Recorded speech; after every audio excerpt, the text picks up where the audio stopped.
Hi, it's Ray here again with another story from the land that time forgot. This story is going to be about a funeral. Now, you have to remember that this was in Ho Chi Minh City, which is in the south. The traditions are a little bit different in the north. And this is one of the first days of my being in Vietnam, and everything was strange and at the same time wonderful and fascinating. So, let's get on with it. Can you imagine being woken up at 7 o'clock in the morning to the sound of a full brass band outside your hotel window playing I Wish I Was in Dixie to a lively beat and full on volume-wise?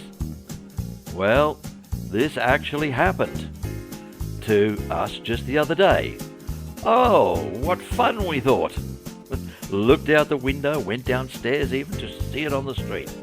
The band were all dressed in what looked like ice cream vendor outfits, and they stand in the centre of the road. And one dude, dressed entirely in white, with an ice cream vendor's hat on, and many pink and yellow braided ropes hanging from his armpits like an army dress lanyard, holds up the traffic.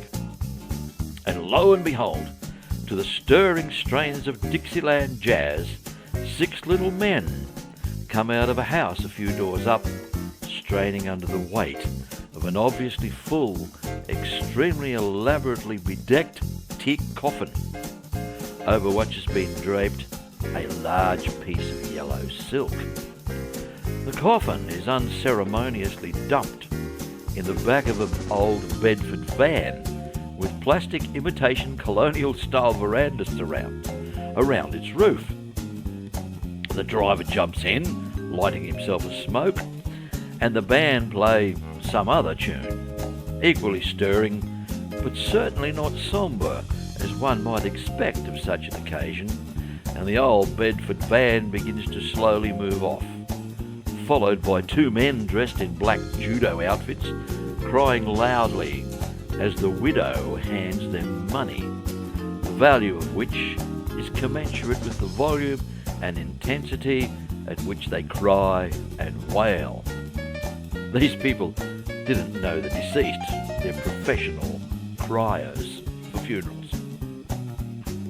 By this time, a Buddhist monk has placed himself at the head of the procession, followed by a cyclo driver who has erected a sign on his cyclo proclaiming the merits of the unfortunate who follows in the Bedford van with the veranda rails on the roof.